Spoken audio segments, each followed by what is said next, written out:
Did you know corruption is costing Zimbabwe plus or minus $3 billion per year? Zimbabwe is not a poor country. Corruption is hurting us.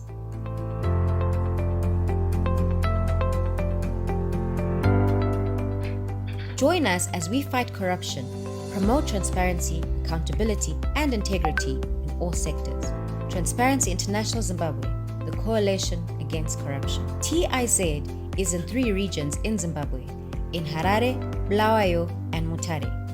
However, we have a presence in other provinces of the country through dedicated men and women who form part of our accountability monitoring committees. TIZ offers advocacy and legal advice on corruption-related issues, community mobilization and advocacy, policy legislation and institutional monitoring, and research and information. For more information, visit our website, www.tizim.org, our social media pages, Facebook, Instagram, and Twitter.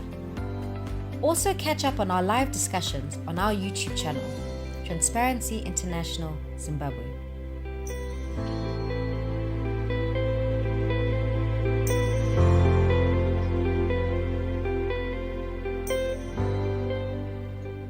Resist, reject, and report corruption.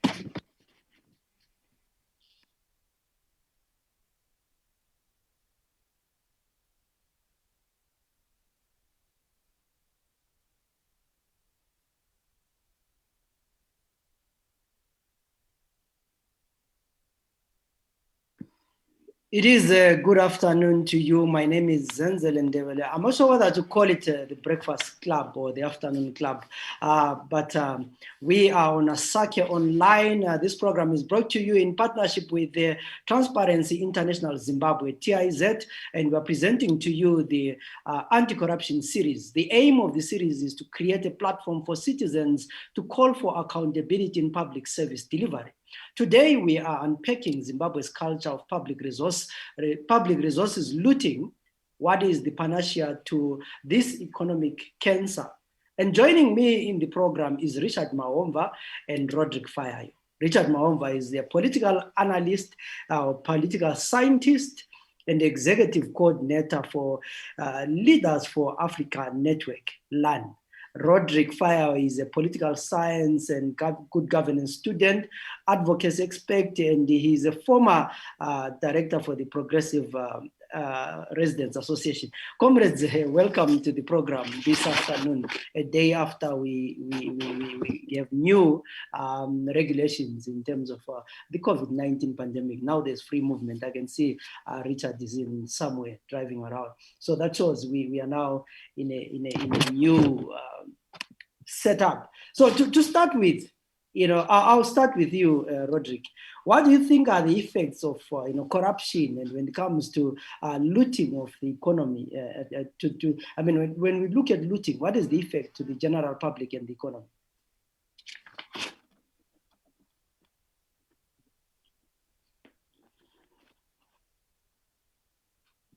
Thank you very much, Zenzele, and thank you very much, SITE and TIZ for this initiative. I think it's important that we have these conversations because our children's future is being looted. So if you want to respond to your question, if you want to see the effects of corruption, the effects of looting, you don't need to go any further. Just look at the health infrastructure. Look at our hospitals, which has become our dead zones. Look at our education infrastructure. Up to now, there are some kids who still go to school under trees and in an independent Zimbabwe. And you don't have to go too far. Look at our road infrastructure. You will think it's the rural areas only in Kai and in Kezi. But look at the CPT in town and you will see all this. And all this has a serious impact on investors. Investors want to come to a place where they know that their money will be safe, not where their money will be looted. Yes, we hear you loud and clear. Talking about the effects of corruption, Richard, what would you say are the effects of corruption on our economy? I think you can unmute your microphone there, then you can, don't forget to unmute your microphone, Richard. Okay, you can go ahead. Thank you so much. Thank you so much for the platform to engage. I think the starting point is that of defining the parameters of what corruption is. And in this instance, we need to look at corruption as a power preservation tool. On the other hand, we also need to categorize corruption in terms of its use for citizen survival, as a citizen survival, route, in the sense that we belong to a nation whose economy has suffered several structural challenges. And in that respect, power preservation type of corruption has seen a situation whereby there's been underdevelopment, which has been fostered across the political divide, be it through the ruling and in some instances through the opposition. And you can locate that in terms of the urban council maladministration and also corruption at a multi-scale national level as well. Okay, yeah, you talk about corruption as the power preservation tool, and one would ask that is now, we hear a lot in Zimbabwe people talking about looting. Is it the new normal? I think the idea of looting really is quite a broad and a complex narrative, in the sense that we have been able to speculate in some instances, but fail to quantify the magnitude of the so-called looting. For instance, you would hear issues about for instance, there is the euphoric social media narrative about the damn loot, which is being pushed by one Hopo Chingono. But when you listen to that narrative carefully, it's a narrative that cannot be quantified. And like I said, sometimes we have tended to misconstrue the underdevelopment of our nation to looting, which we cannot quantify. So I think we need to arrive at a point of quantifying what we allege as looting. We need to get to a point of giving an absolute personality of what this looting is exactly, beyond the normative rhetoric of only problematizing the state, but also forgetting that the issue of looting is multi-sectorial. It is not only within central government, but it cascades downwards. Fayayo, Mahomva talks about looting that people cannot quantify. And in your view, I would say, do you think looting is now a culture, but also how do we stop this culture of people talking about looting?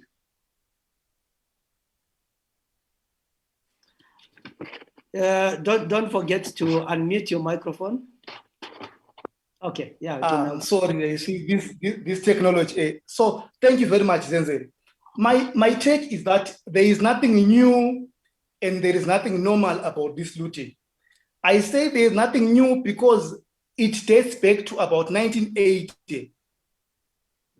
The same people that have been looting in 1980 are the same people that are looting even now.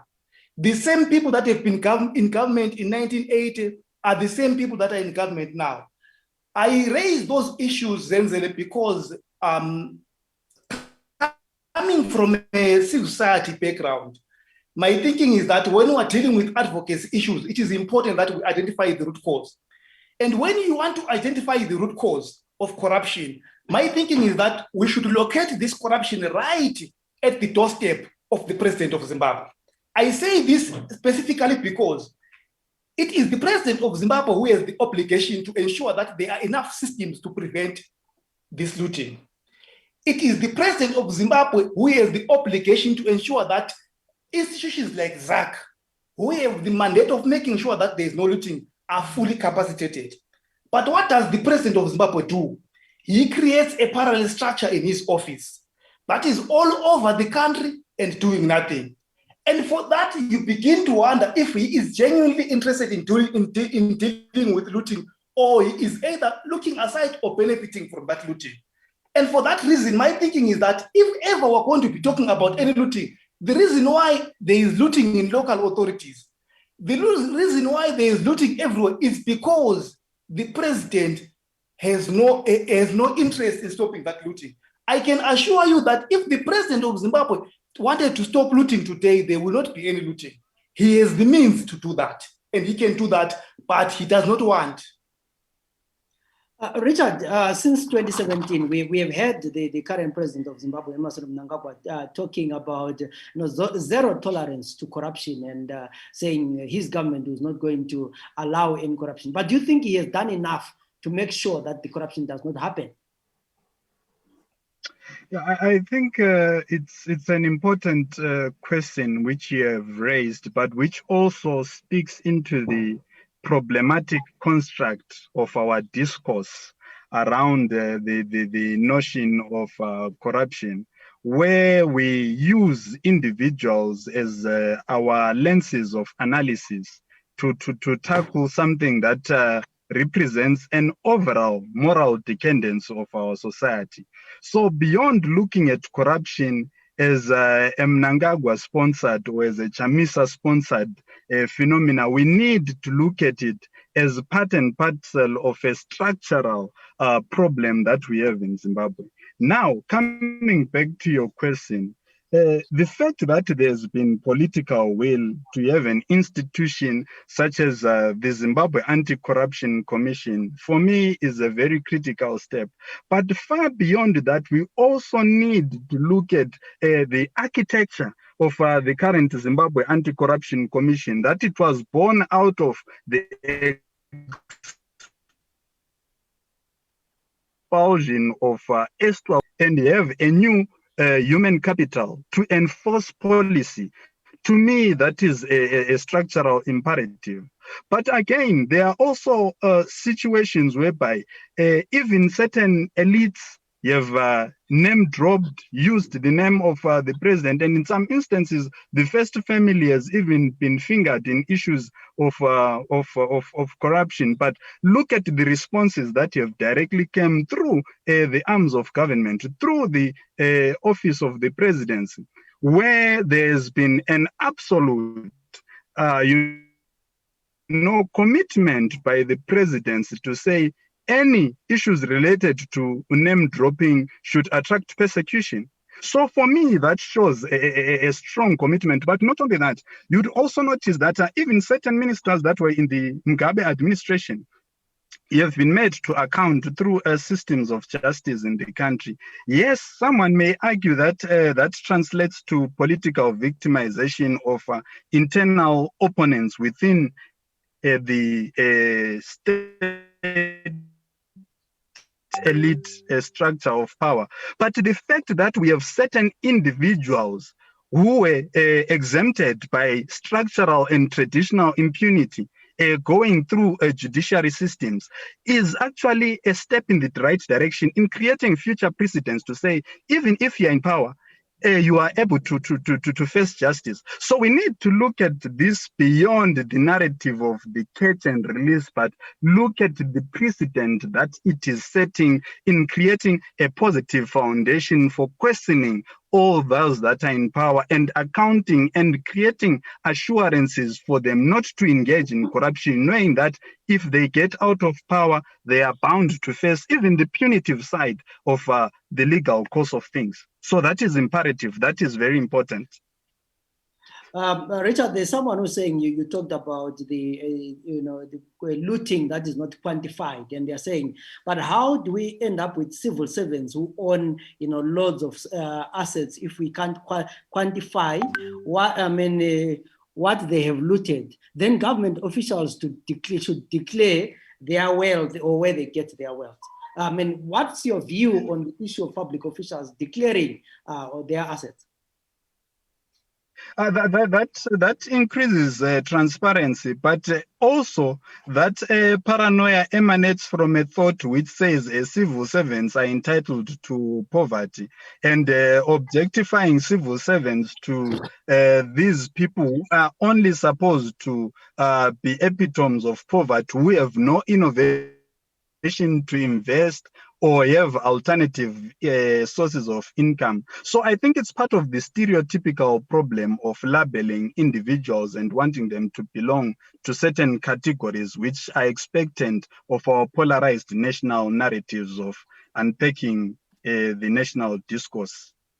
Fayayo, I know you've worked with residents, and some of the issues that you were working with, especially when you were working with City Council, was the issue of, around the issue of declaration of assets. And we've been in the forefront of talking about corruption at local level.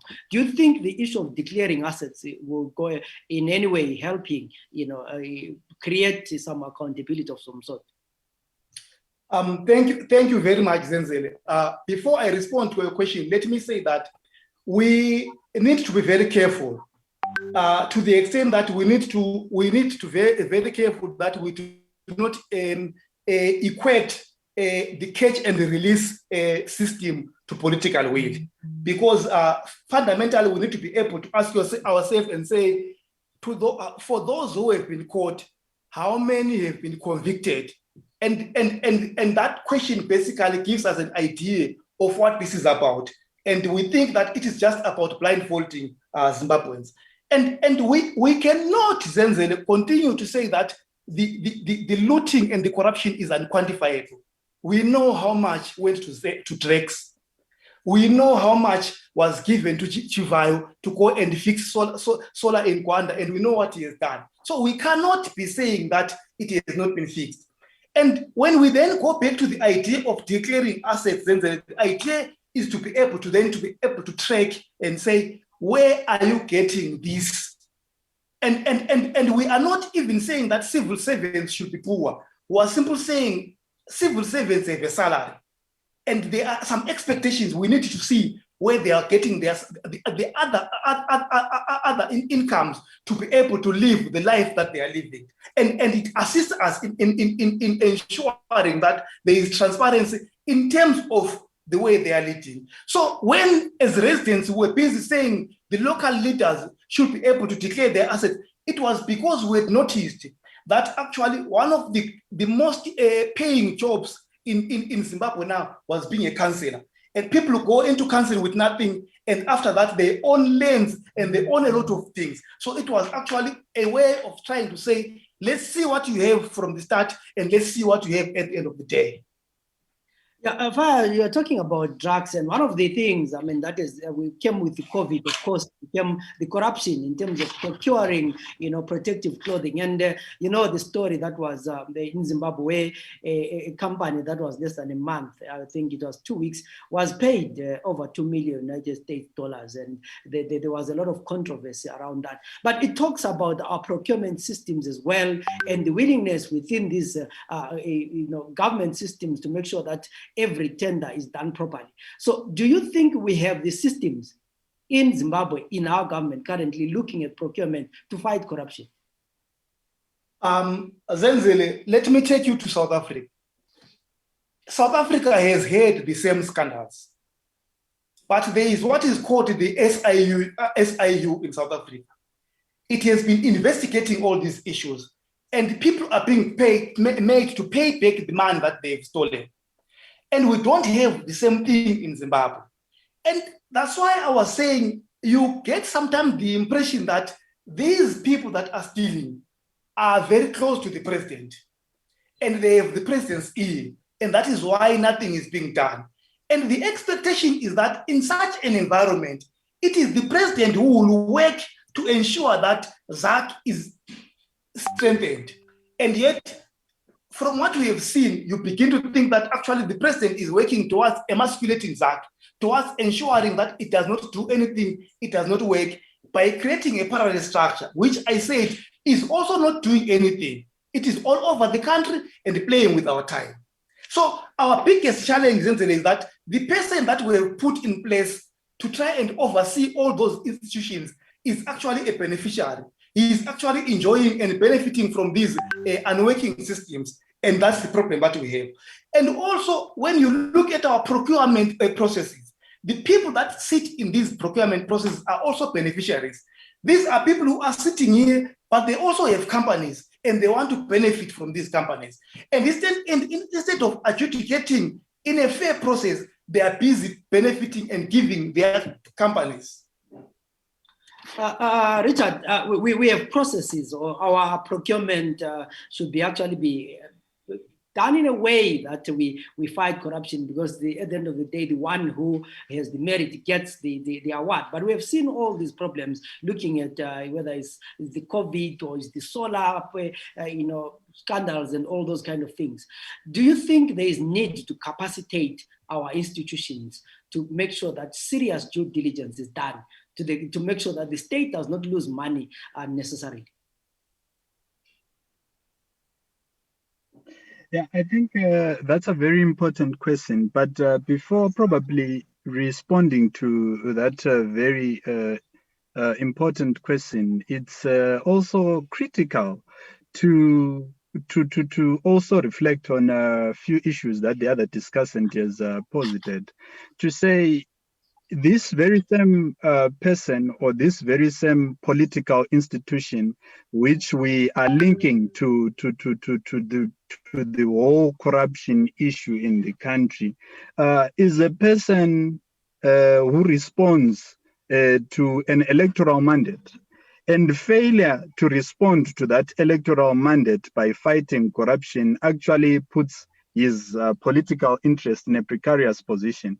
And for us to narrow the narrative of corruption to that particular individual and making it appear as if all corruption centers around politicians or proxies of his political party is quite problematic. Because if we are to use that lens of analysis, it would mean that we attribute the corruption in urban councils to that particular person. The other speaker spoke about councillors and was pointing out to the primitive accumulation in local governance. And are we saying because of that and because of the primitive accumulation that is taking course in our local councils, we still have to attribute it to that particular person? So what am I saying? I'm saying let's look at the institutional deficit of fighting corruption, which then comes to your question to say we need to look at corruption at the level of institutions. The weaknesses which institutions have, because it will be folly for the state through presidents, of course, to establish institutions and not capacitate them, because the state and even the presidency benefits politically from the deliverables of those institutions. But beyond the political niche, we also need to argue further and say, for the sake of creating a culture of accountability, we need a vigorous civil society that directly interrogates these things, because it is not enough to carry the narrative, the plain narrative that there is looting, as long as you cannot speak of that looting in terms of variables which speak of the local and central governance. It is not important for us to talk of the plain narrative of looting as long as it cannot be quantified. And again, to misconstrue the reality of underdevelopment with that of saying there is prevalence of corruption is inconsistent with the framework and the trajectory of our development as a nation. So let us not misread issues of obvious underdevelopment and link that to issues of corruption, because the crisis in the health sector is not only a crisis which is born out of corruption, but it is a crisis that is equally born from our third world, DNA of public policy architecture. So we need to be cognizant of this, holistic look to issues beyond the limited scope of corruption, and at the same time challenge authorities in that respect. You talk about, that it will be, not wise for the president to ignore, or institutions to ignore corruption, because they are likely to face the backlash from the electoral those who vote. But do you think our Zimbabwean people, when it comes to elections, do they really care whether someone is corrupt or not? Because we have people who have been voted into office since 1980. Yeah, I think what we need to look at, we need to analyze the current establishment within the context of a national renaissance, which has got informed citizens like me and you who vote for policies and do not vote for political parties. Because sorry about that. I think we need to look at our politics from a perspective that is policy grounded. And the fact that we still think that there are people who do not vote on the pretext of policy delivery, that could be a problem. But also against that backdrop, what is also important is that we need to have institutions that mobilize citizens to look at electoral participation at the level of inviting politicians across the political divide to account. So for us to limit the interjections of corruption and our intervention around corruption to one side of the political divide is quite problematic. So we need a cross-cutting approach to interrogate all politicians who are in office, those in local government, those also at central government level. Yeah, Fayayo, do you think still on the same question, do you think that our electorate actually punishes those in office for being corrupt? I think that's a very interesting question that you are raising. But before I get there, I want to say that my take is that for all this to change, we need a change of culture. First, at a leadership level, and secondly, at a citizenship level. At a citizenship level, Zenzele, we need active citizens. Citizens who are able to question people, no matter which political party they belong to. At a leadership level, we need our leaders Zenzele, to stop behaving like stationary bandits, whose core activities are just looting and looting and looting and looting and looting. And what we also need to understand, Zenzele, is that what is happening at local level is actually a miniature of what is happening at central level. It is because corruption is going on at central level and nothing is being done about it that it has become abandoned at central level. Because it is the central that is supposed to supervise the local. And if the central is corrupt, the local then follows. So there are two things that happen.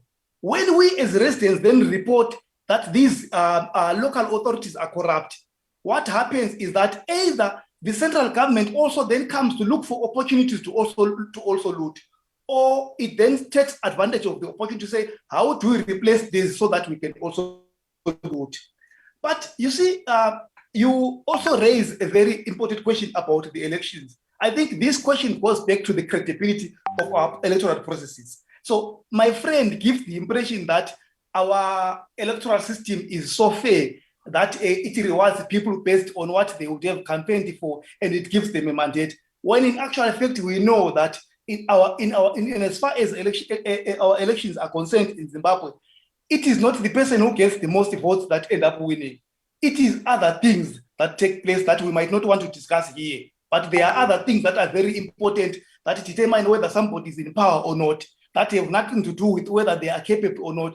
Because surely, if it was about capacity, if it was about credibility, I am so sure that some of the people that are in power today would be so far away from power. You know, as we bring this to the close, Richard, the way forward, what can be done to make sure that Zimbabwe, and we have been talking about corruption, I don't know for how many years, and this thing keeps on recurring. Every person who comes to power and say, my role is to fight corruption. So what can be done to make sure that this culture of corruption and looting that we always talk about is totally eradicated, maybe like chicken and smallpox? Yeah, so I think the most important ingredient really is to establish a moral standing which is guided by enduring and founding principles of this land. To say, be it ZANU-PF, be it MDC, at any lever of power, be it at local government level or be it at central government level, we must have a national foregrounded, basis of the type of Zimbabwe we want, of the type of local governance structures we want. So it speaks to the idea of a cultural reform in our public sector, because corruption is a pandemic, really, which has got corrosive effects to multifaceted dimensions of our development. And to those of us who take a proactive advocacy and academic analysis of issues, we must have an independent way of assessing things which transcends the polarized perspective of only limiting the discussion around corruption to the center. But we need to be holistic in our approach, because in as much as today we have got certain discursive attitudes towards the center, we need to remember that it is a center which might find itself decentered, making way for the current periphery, probably in the form of MDCs up or any other part, which may be bound to repeat those same errors. So we need to look at the issue of corruption beyond the polarized, limitations. And again, we also need institutions that have got the ideological, moral standing to speak of corruption, because many times the issue of corruption has been peddled from institutions that are largely reactionary and not proactive, with a clearly defined, probably anti-establishment or pro-establishment leaning. So we need to go beyond that and look at the national, beyond the partisan, beyond the institutionally polarized, in my view. Yeah, before I just bring in Fayayo, I have a comment from someone who's watching, says, citizens are regularly financing the lavish lifestyle of politicians with little money left for investment in water treatment facilities, construction of sewer systems, maintenance of roads, and the provision of public services. Until the governing parties stop the looting of resources in the name of public projects, the country's malaise will continue. Fire, this, like I was saying, that, as a way forward, how do we stop all these things that have been mentioned by Tando here? That there's too much looting, there's less investment in infrastructure, but there is more investment in people's houses and the financing the lifestyles of the elite. I think Zenzele, the remarks that you made are very important. I think we should stop behaving as if there is no ruling party. There is a ruling party that have been given the mandate to rule, or that has taken the mandate to rule. And it should just do that. It should rule, and it has an obligation to make sure that there is no corruption. It has an obligation to make sure that the institutions that we have are strengthened. And there are no excuses. And there are individuals in that ruling party, like the president. It is his prerogative. It is him that should ensure that all these institutions are strengthened and all these institutions are working. And we don't want to believe that he is doing this because he knows that no matter what happens, he will still go back to power. We expect him to provide leadership and not behave as if he is an opposition party. He is not in opposition, he is a ruling, he should provide that leadership and ensure that all our institutions have the right people and are financed properly to do their work and not politicized. On that, I saw Richard smiling there. Any last words, Richard, on that one? Yeah, I think like I said earlier on, we need a political culture reform. And for those of us who are in the analytical and advocacy terraces, we need to be governed by national moral consciousness, to look beyond individuals, but to look at institutional remediary of our political landscape, so that corruption is a cured pandemic within our political economic space. So we need to be cultural in our approach, institutional in our approach, and transcend the individual linear of our analysis. It's been an interesting program because I have two gentlemen who really, like each other and they have interesting, views. And I hope we are going to have more of these discussions where we are frank about the issues that we face in our country, but also at the end of the day, as young people, we say, what's the future hold for us? Because if we talk about corruption, it affects every one of us because we will not have any future. So, gentlemen, thank you very much. That was Rodrick Fayayo and Richard Mahomva. We're talking about corruption. This is a program which was brought to you by Transparency International. And the aim of the series is to create a platform for citizens to call for accountability in public service delivery. And this is what exactly was happening. So I hope that we are going to have another interesting session in the very near future discussing about other interesting issues. My name is Zenzele Ndebele. Thank you, the two gentlemen, for a brilliant talk. I hope we continue to engage. At least no one insulted the other one, and no temperatures. No, there was no emotions. It was quite a mature discussion, and this is what Zimbabweans should do: agree to disagree sometimes. And thank you very much to TIZ for bringing us this program. Have a good day. Did you know corruption is costing Zimbabwe plus or minus $3 billion per year? Zimbabwe is not a poor country. Corruption is hurting us.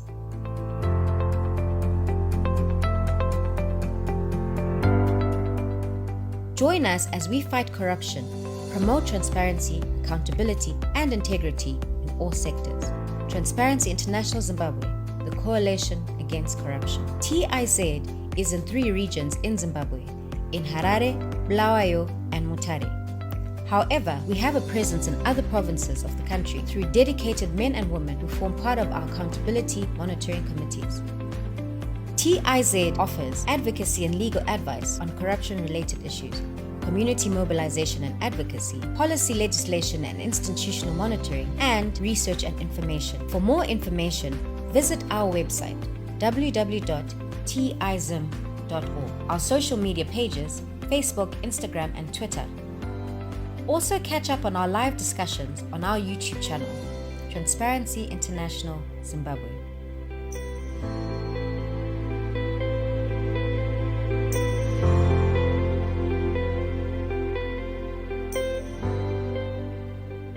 Resist, reject, and report corruption.